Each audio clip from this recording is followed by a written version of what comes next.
Hey guys, welcome back to my channel. So in this one, we're going to be reacting to Force Gaming. Throne and Liberty is a disaster. Now, I've been following Force Gaming for a while, and he's really into MMOs, and he was actually looking forward to Throne and Liberty. So I'm really interested in as to what he has to say about it now, seeing as the game is in complete shambles and it is complete garbage. So yeah, let's check that out. Today, one of my most anticipated Turn this up. MMOs that was scheduled to release this year has been Throne and Liberty. Previews of the game showed quite a bit of promise with some solid looking visuals, a large scale open world, big player counts, and some really interesting sounding features and systems for both PvE and PvP. This game, which has been in development for like over a decade now, seemed like it was coming together to turn out to be something pretty decent. Well, the closed beta testing for Throne and Liberty began this week over in South Korea, and there was no NDA. So what this means is we've had a bunch of streams and YouTube videos out there letting us actually see gameplay in action and hear some players' early impressions. And it's not looking good. In fact, it's looking very, very bad. So bad, in fact, I think that there's a decent chance if this game launches as it is right now, it's just going to be a total absolute flop, which is a real bummer because like I was genuinely excited for this game. I was really looking forward to this game, and I still intend on giving it a look because I want to form my own opinions and impressions, and I want to have my own experience with it. But it has quickly gone from one of the best looking new MMOs releasing in 2023 to quite possibly probably one of the worst. Like, he was so excited for this game, guys. He was so excited for this game. Like it's kind of sad to see like the not necessarily disparity, but like kind of just like the, are you serious? Like if you look in his eyes, it's just like, damn. I'm sorry. Just like that.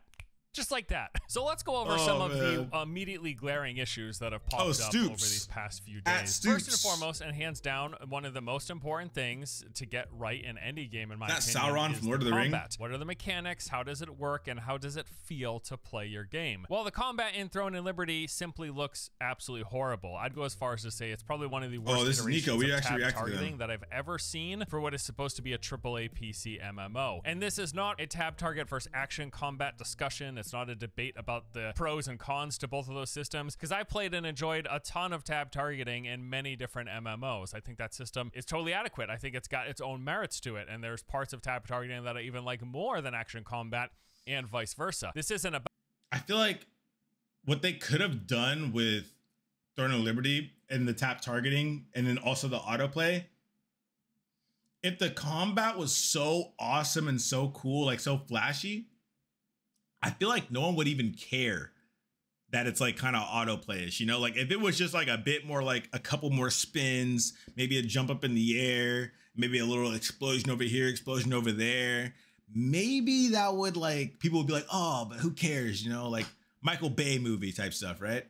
About that. This is just a really bad version of tab targeting. My problem is like you can't move and hit, so if any kind of movement, but it's very, very, very static. Like if I hit him once and then I run around, I literally won't do any damage. So if I change to a ranged weapon, then you have the same problem in that it's very, very static. If I try and move, I'm not going to do any damage at all, no matter how long the ability takes or anything like that.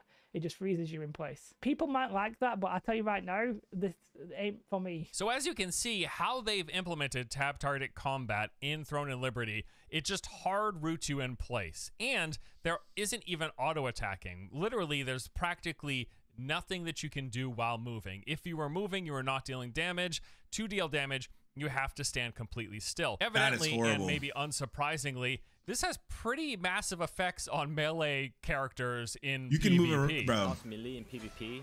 You can move around and WoW and attack. Like you can literally be jumping in circles around something and attacking it. So the fact that you have to stand perfectly still, that just like, it seems like they're going backwards when it comes to combat and gaming right now. Like it seems like they're trying to bring back something from the past, but like no one wants anything from the past. You know what I'm saying? Like it's old. No one wants old stuff unless it's old money. It's dog shit. Like if the target is moving, you can't attack them. But the PvP endgame is gonna be, you know, large scale, so that'll be different.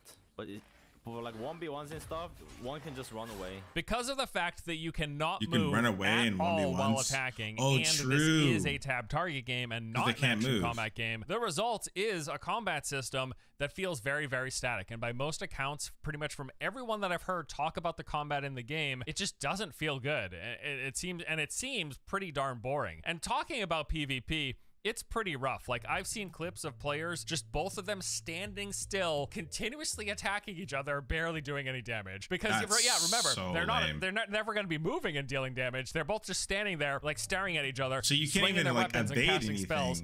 And the health bars are barely moving. Like, what is this? Why can't you evade? Why would And then there's also evading this not be clip a of how thing? PvPing as How are melee, you supposed to fight a when boss? people just decide to move, looks absolutely horrible. I mean, this seems incredibly frustrating. Like, they just keep running away, and while they're running away, you can't do anything because you can't do damage while you're moving. I know some of you might be thinking, Force, there are tons of games that have abilities with cast times or attacks that root you in place, and that is absolutely true. Like, this is not uncommon in games. The big difference here appears to be that there are virtually 0 attacks that you can do while moving, so 95% of the time, you have to stand completely still to do any damage. Most games that... Okay, so, and just hear me out here. What if they made moves that you could buy, or they made attacks you could buy that would move you around? So like a skill would like attack, but it also moves your character. And then you have to pay money for it. Dude, that sounds like money to me, man. Hold up. We might need to get Amazon on the phone. Do have attacks that root you in place will also have some sort of movement attached to those attacks, or they will let you weave movement abilities to keep up with things in between the attacks that you're doing. Well, Throwing Liberty appears to have none of this, but don't just take my word for it, my anecdotal evidence from watching this. What is he saying? Wait a minute. Or still to do any damage. Most games that do have attacks that root you in place will also have some sort of movement attached to those attacks. Or they will let you weave movement abilities to keep up with things in between the attacks that you're doing. Well, Throwing in Liberty appears to have none of this. But don't just take my word for it, my anecdotal evidence from watching this, and then the opinions that I'm bet he's like, this video oh man, this shit is who have been playing over these past few days. Check this out. There was a Reddit thread a few months back that was detailing specifically how combat in Throwing in Liberty works and what exactly about it feels so bad. Now, at the time that this was posted, people were writing it off as untrue because we hadn't actually seen any real live gameplay at that point in time. Well, now that we've actually seen the game in action, the way they describe combat appears to be spot on. Like, they described it exactly how we're seeing it function right now, which then also leads me to believe that the implications that they discuss with how this combat plays out over time are true, and they don't sound good. Here, let's take a look. So, to quote them, when you use a skill, you are not able to move till the animation is over. There are very few skills which the animation also has movement. You can see some of these in a few of the trailer video. Wait, they told us that it was going to be this bad, and people were still excited? When you use the skill, you are not able to move till the animation is over. There are a few, very few skills which the animation also has movement. Dude, I haven't seen a single skill that has movement, but okay.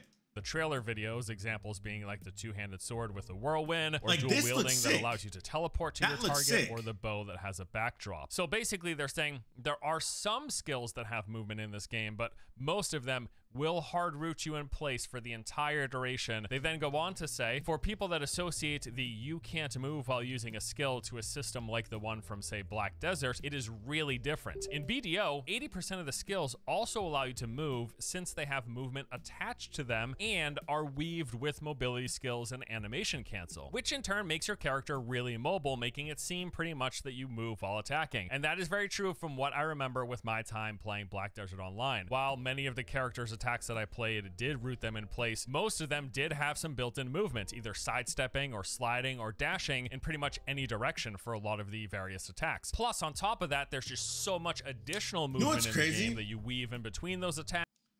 Everything that they showed in the trailers, they literally only showed combat where the character is moving. Like the character is like actually like doing this awesome flashy move, and either backstepping or they're like moving to the side, moving to the side, moving forward. They never really showed it when they're like the character's literally just sitting there hitting the guy over and over and over again. Like, damn, that is actually peak marketing. Combining that with animation canceling, that resulted in combat that, while it did have rooted attacks, it felt very mobile. This looks insane. Actually very mobile and this rooted looks at the insane. same time. Throne and Liberty has pretty much none of that, and the result is combat that just feels super static. And you've seen it for yourself in the clips that we've seen.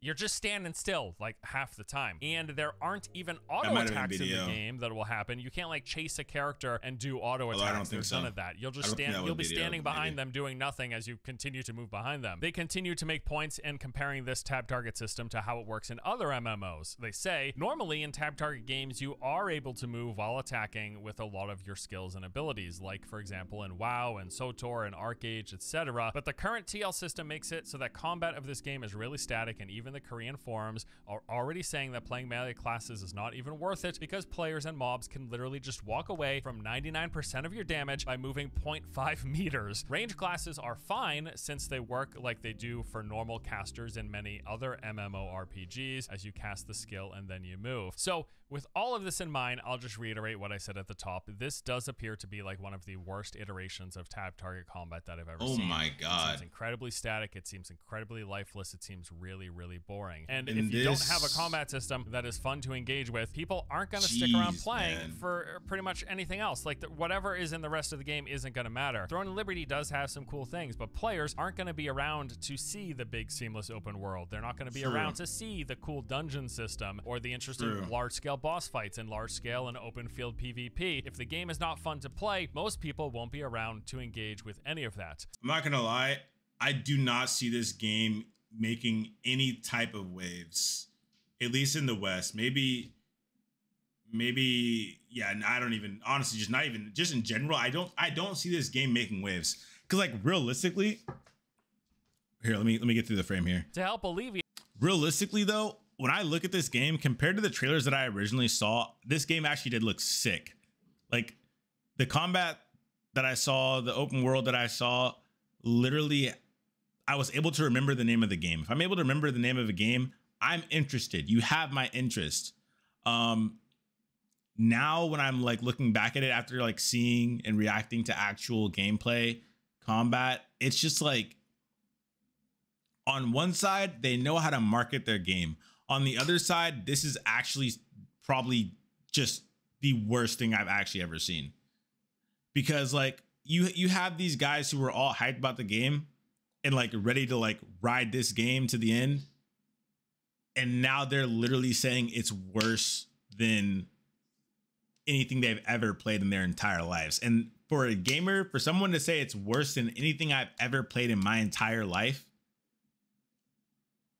man, it has to be bad. It has to be so bad. The fact that combat does appear to be very, very boring, they have automated literally all of it. Yes, auto just about every aspect of playing the game. You have auto attack and skill use, where basically you can toggle your abilities so that they will instantly trigger the second that they're off cooldown. If that wasn't enough though, there's just full on auto combat. If you click the auto farm button, you can just AFK and the game will grind mobs in the area for you, continuously like this game should have been a mobile game if anything. Making a sandwich or watching a movie or whatever else you're doing. There's also auto pathing, of course, where you can click parts of the map, click on a quest, and it will automatically run there for you. In fact, they have if this game came out as just a mobile game, I feel like it might even be able to compete with like what is it called? Diablo Immortal, I think is the mobile game. Maybe it could compete with Diablo Immortal. You know? Because it like as a mobile game, it looked like it could be promising. But as a PC game, I don't think anyone's going for this, you know? Full on autoplay offline mode. What does that mean? Well, it means the game plays itself while you are logged out and the computer is shut down. It appears to be a time limit of 8 hours a day, and I will say that doesn't seem like a coincidence, right? Suspiciously, 8 hours a day is around the same amount of time that most people tend to sleep. It's almost as if they're trying to incentivize people to have their PC on running, either playing themselves or auto playing for 16 hours a day, and then while you're resting for the 8 hours at night. But wait a minute. Okay, because that right there, that might just be the future. Whoever thought of that right there, they might be onto something. Okay, because if you were able to get XP, you're getting gains without sacrificing the time. That is massive. Imagine if someone applied that to a game that is actually good. Like, imagine if when you're playing Blue Protocol and then you log off for the day, which would never happen because I would never log off. But you log off for the day, you go to sleep, and for some reason somehow your character's able to like move around and go collect stuff like that. That would be huge. That would be so many missions done, so much XP gained, like maybe a little bit of stuff. Like, that's actually huge. I feel like that aspect, whatever they're working on there, that could go into something bigger. Definitely. Right. Shut it down. Don't worry. We've got auto offline play where the game will play itself for you. And I think the worst part about that is it's going to create these situations where people are going to say they end up staying up later, right? They shut off their PC, they click auto play, and they don't fall asleep for a couple of hours. You know, people are then going to wake up after 6 hours when their 8 hours of auto offline play is running up to make sure that they log back in and click auto play while their PC is also running. Like, it's just so much of it is an absolute nightmare. Although I will say, I don't even care so much about a game that has auto combat or auto pathing or auto skill use on cooldowns. Like, games can have that if you also still have a good combat system, and if this trade-off is, yes, you can automate things, but it won't be as efficient if you're playing by yourself. Fine, whatever. If you want that in the game for while people are AFK and they still want to accumulate some gold. I don't love how that just plays into FOMO, where you got to feel like you're constantly keeping your PC running, although I guess this game alleviates that with offline play. But my point is, although I do not prefer that games have these automated systems for combat, for playing itself, for farming, I don't love those things. I don't kind of love the pressures that they create within the game. I feel like they ultimately take away from the gameplay experience. But if games have them, fine.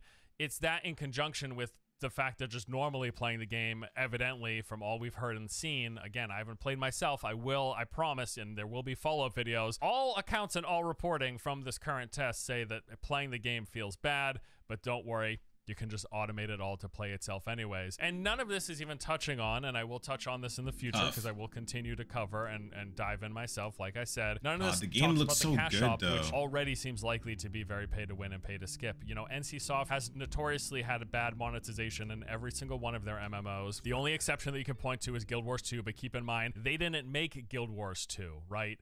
They didn't create Guild Wars 2. Every MMO that NCSoft has developed themselves ranks amongst the worst of the worst when it comes to how these games handle monetization. So it would be naive of us to assume there won't be tipping in that direction, if not at launch at some point after. And then I've got gripes like, I just think the UI looks bad, and I don't even mean stylistically. I just mean it's got that same look that feels like overly crowded and cluttered and busy and trying to attract you to the shop and attract you to limited time events. And these sort of UIs, the way they're designed to get you to engage with these other layers of systems and mobile to get you UI. to engage with the monetization, I really do hate it. I much prefer simple UIs. Let me focus on playing the game, not focus on your layers of monetization. If you make a good game, I'll pay you more for it. I'll buy stuff. If you make a free-to-play game and I love it and I'm playing 50 hours, 100 hours or more, I will spend money on your game. But all these little bells and whistles that they attach to try to lure people into that stuff, just make a good game.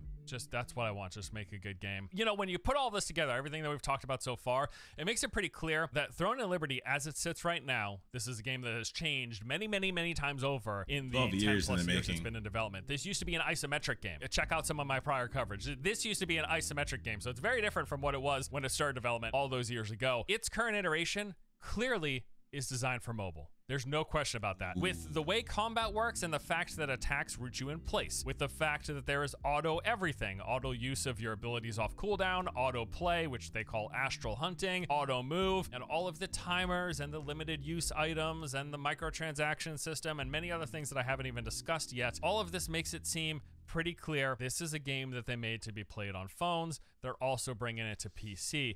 At least other games try to hide the fact that they are mobile-centric or that they spent a lot of time with mobile as a focus in development when they have their PC ports. They don't even try to hide it. From what I've seen, it just looks like a mobile game that you can play on PC. And I think Well, I know the reason I made this video and what makes all of this all the more frustrating is this is a game that has like a ton of really cool things going for it. There's a lot of potential here. I mean, for one, the visuals look fantastic. I can't knock them here. True. Seeing this game on high settings, the lighting, the environments, all Very the effects, true. some of the transitions that takes place, like when you're loading into areas, they've got this really cool transitional effect. Like visually, this game is very appealing. It also appears to be pretty well optimized, and most of the gameplay that I've seen on streams and YouTube videos seems to run pretty well, even with like 20, 30, 40 plus other players on screen. But then there are the systems, and this is the whole reason I got excited for Throne and Liberty in the first place. There's some real amazing sounding systems. They've got this huge seamless open world, which does appear to bear out. As bad as the gameplay looks, the world looks impressive. It looks big. It looks like there's a lot going on, a lot of NPCs, a lot of other players. They've got their open world public dungeons. So think dungeons, but people can just wander in it. It's not like Instance where you just go in with a group of 4 or 5. Big multi-layered dungeons with a ton of verticality that people can go in and out seamlessly. You'll see tons of people in there. They've got their weather and time of day and the fact that that impacts the world, like changing the terrain, but also buffing and weakening monsters. There's the PvP, both large scale and open world with siege battles. There's the fact that they've got a classless system where your character's abilities and their capabilities are based off the gear and the skills that you select. Like there's so much potentially cool, but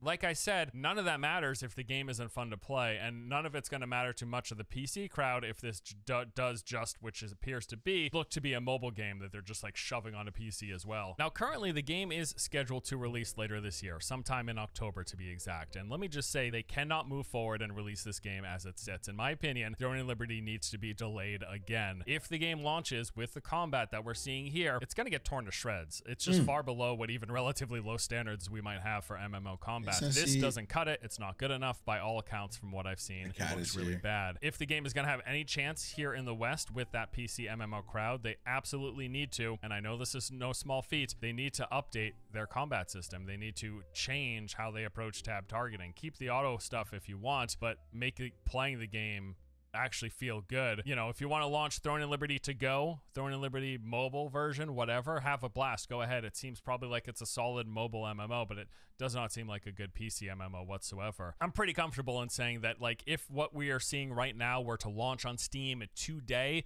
it would be sitting at mostly like overwhelmingly negative reviews. That would be my assumption. The good news is there is still a lot of cool things here.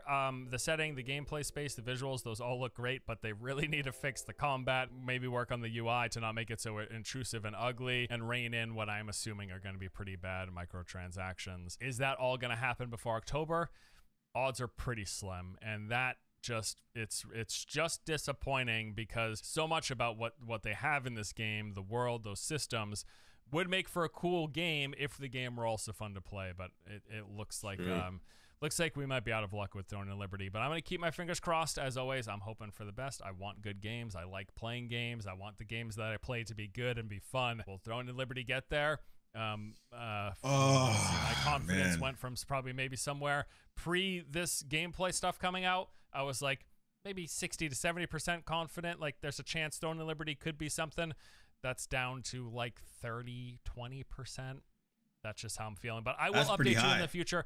I will play the game once the test comes to the West, once Amazon runs their betas of the Western version. Maybe the combat is entirely different.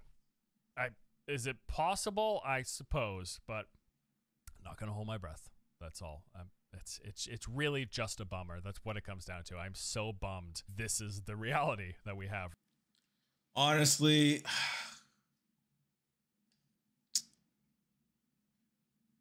oh man, honestly, I'm just gonna say this.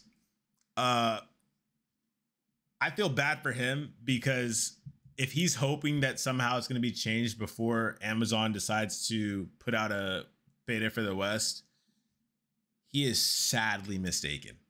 Okay. Sadly, poorly, just it's bad. I'm telling you right now, Throne and Liberty is as good as dead in my book. But if Amazon actually goes through with this, like in my opinion, if I'm Amazon, I don't know how, but I gotta back out of this deal because this is not something I want my hands on.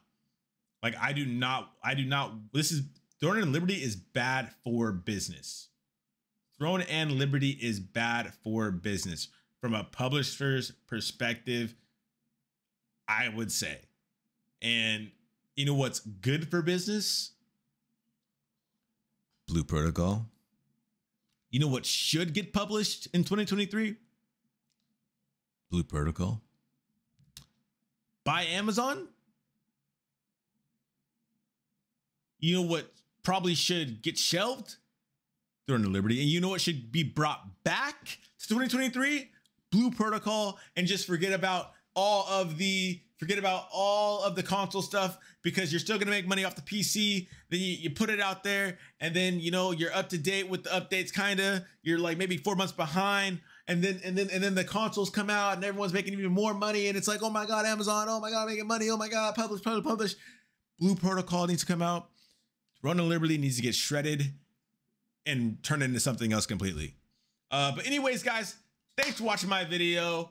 And I'll catch y'all in the next one. If you made it this far, make sure to like and sub if you enjoyed the content. Peace. All right. And that's it right there. Great. Oh my God. That was exhausting.